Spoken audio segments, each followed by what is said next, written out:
കാലിഫോർണിയയിലെ ബേ ഏരിയയിൽ താമസിക്കുന്നവരോടുള്ള അസൂയ കൊണ്ട് എൻ്റെ കണ്ണ് പൊട്ടിപ്പോകുമെന്നാണ് തോന്നുന്നത്.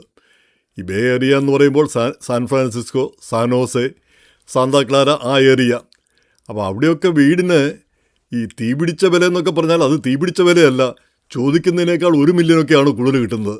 ഇപ്പം പിന്നെ ഒരു 3 മില്യൻ്റെ വീടിന് വിലയിട്ടിരിക്കുന്നു, പക്ഷേ 1 മില്യനൂടെ കൊടുക്കാൻ ആളുണ്ട്.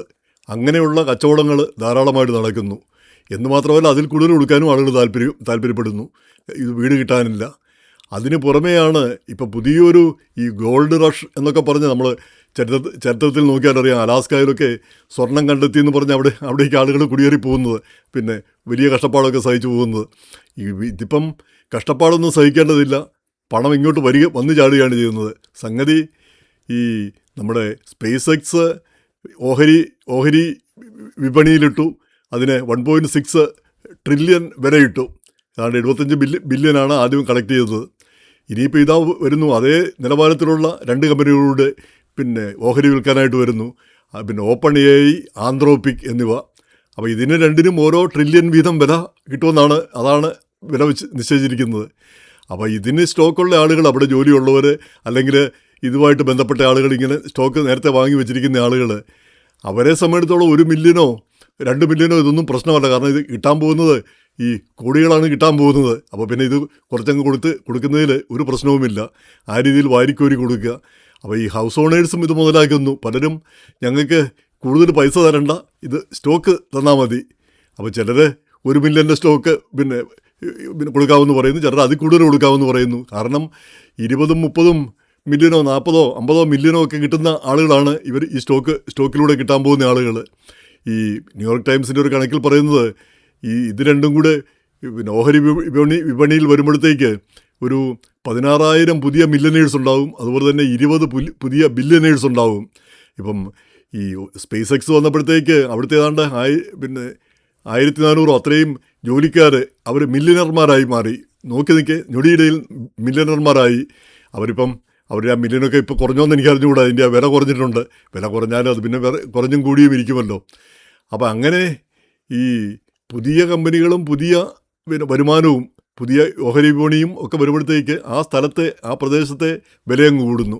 അപ്പോൾ സാധാരണക്കാർക്കാർക്കും അങ്ങോട്ട് അടുക്കാൻ പറ്റാത്ത അവസ്ഥയാണ്. നമ്മൾ സാധാരണ ജോലിക്കാർ, ഒരു സർക്കാർ ജോലി അല്ലെങ്കിൽ ഒരു ഹോസ്പിറ്റലിലെ ജോലി, അവർക്ക് എങ്ങനെ വീട് വാങ്ങാൻ പറ്റും ആ മേഖലയിൽ? അല്ലെങ്കിൽ അവിടെ എങ്ങനെ പോയി താമസിക്കാൻ പറ്റും ഇങ്ങനെ പണത്തിൻ്റെ ആ കുത്തൊഴുക്ക് ഉള്ളപ്പോൾ? അപ്പോൾ എന്തായാലും ഇത് അവിടെ താമസിക്കുന്നവരുടെ ഒരു ഭാഗ്യം എന്ന് നമുക്ക് കരുതാം. ഓരോ സ്ഥലത്തും, അമേരിക്കയിൽ മാത്രമാണ് നമുക്കറിയാം ഈ റിയൽ എസ്റ്റേറ്റ് വീടിൻ്റെ വില കൂടുകയും കുറയുകയും ചെയ്യുന്നത്. ഇത് കൂടുന്നത് പോലെ തന്നെ ഒരു ദിവസം കുറയുകയും ചെയ്യാം. അതാണ് അമേരിക്കയിലെ ഒരു പ്രതിഭാസം. നേരെ മറിച്ച് നമ്മുടെ നാട്ടിൽ, പ്രത്യേകിച്ച് കേരളത്തിൽ, വീടിൻ്റെയോ സ്ഥലത്തിൻ്റെയോ വില കുറയുകയില്ല, ഉറപ്പായിട്ട് നമുക്ക് വിശ്വസിക്കാം. അത് കൂടുകയുള്ളൂ. കാരണം അവിടെ ഡിമാൻഡ് കൂടുതലുണ്ട്, ആളുകൾക്ക് ആവശ്യമുണ്ട്. ഇവിടെ അങ്ങനെ ആ ഡിമാൻഡ്, ഇങ്ങനെയുള്ള ചില സമയങ്ങളിലാണ് ഡിമാൻഡ് വരുന്നത്. അല്ലാത്ത സമയത്ത് അത്ര ഡിമാൻഡ് വരണമെന്നില്ല. ഇപ്പം ടെക്സസിലും ഈ ന്യൂയോർക്കിൽ നിന്നൊക്കെ ആളുകൾ കുടിയേറിക്കൊണ്ടിരുന്നപ്പോഴത്തേക്ക് ടെക്സസിലും ഫ്ലോറിഡയിലും ഒക്കെ വലിയ വിലക്കയറ്റമായിരുന്നു. വില അങ്ങോട്ട് വലിയ രീതിയിൽ കൂടുകയായിരുന്നു. പൊതുവിൽ മനുഷ്യർക്ക് വില കുറച്ച് വാങ്ങാൻ പറ്റുന്ന സ്ഥലങ്ങളായിരുന്നു ഈ ടെക്സസും പിന്നെ ഫ്ലോറിഡയും ഒക്കെ. പക്ഷേ ആളുകളുടെ കുത്തൊഴുക്കങ്ങ് തുടങ്ങിയപ്പോഴത്തേക്ക് അവിടെയും വില കൂടാൻ തുടങ്ങി.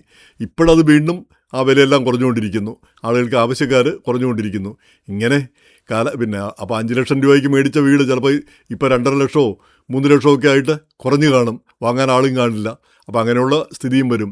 പക്ഷേ ഈ സാൻ ഫ്രാൻസിസ്കോ എന്തുകൊണ്ടും നമുക്കറിയാം, ഏറ്റവും മനോഹരമായ സിറ്റിയാണ്. എല്ലാം കൊണ്ടും പിന്നെ നല്ല അന്തരീക്ഷമാണ്. അവിടെ കൂടുന്ന അത്രയും പിന്നെ കുറയില്ലായിരിക്കാം. എങ്കിൽ കൂടി അല്ലെങ്കിൽ പിന്നെ നമ്മൾ ഉദ്ദേശിക്കുന്ന അത്ര വില പിന്നീട് കിട്ടിയെന്ന് വരില്ലായിരിക്കാം. പക്ഷേ അവിടെ ജീവിക്കാൻ കഴിയുന്നു എന്നുള്ളത് തന്നെ വലിയൊരു കാര്യമാണല്ലോ.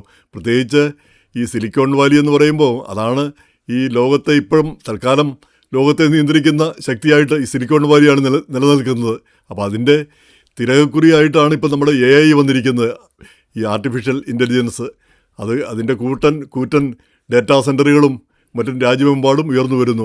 അതിന് അതിഭീമമായ വൈദ്യുതിയും മറ്റും വേണം. പക്ഷേ അത്രയും വൈദ്യുതിയൊക്കെ അമേരിക്കയിൽ ഉണ്ടാക്കുന്നില്ല എന്നാണ് പറയുന്നത്. അപ്പോൾ നാനാതരത്തിലും പിന്നെ ഇവൻ പ്രശ്നക്കാരനാണ്, ഉപകാരിയുമാണ്.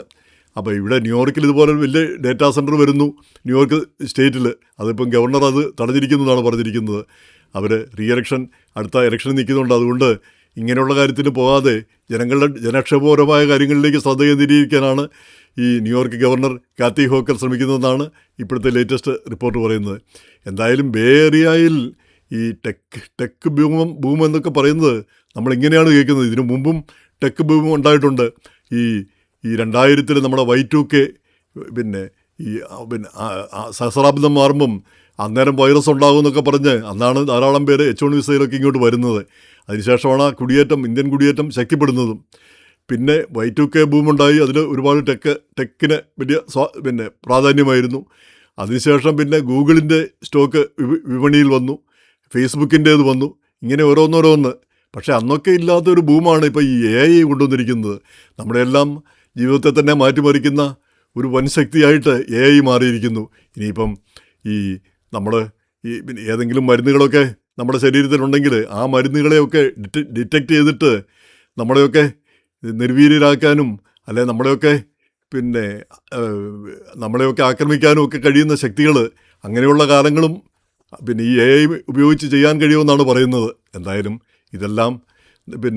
ഇതെല്ലാം നടപ്പിലാവാതിരിക്കട്ടെ എന്ന് നമുക്ക് പ്രതീക്ഷിക്കാം.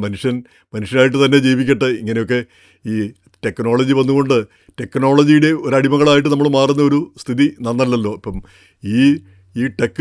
ഈ വീടിൻ്റെ വിലയുടെ ബൂമും ഒരു ടെക്കിൻ്റെ അടിമത്തത്തിലേക്ക് പോകുന്ന പോലെയാണ് എനിക്ക് തോന്നിയിരിക്കുന്നത്. പിന്നെ അത് നിവൃത്തിയില്ല. നമ്മുടെ ഈ മുതലാളിത്ത രാജ്യങ്ങളിൽ ഡിമാൻഡും സപ്ലൈയും ഇങ്ങനെയുള്ള കാര്യങ്ങളാണത് തീരുമാനിക്കുന്നത്. എന്തായാലും ഈ ബേ ഏരിയയിലുള്ള നമ്മുടെ സുഹൃത്തുക്കൾക്കൊക്കെ ഞങ്ങളുടെ അസൂയ കലർന്ന അഭിവാദനം. നിങ്ങളുടെയൊക്കെ കാലം തെളിഞ്ഞു.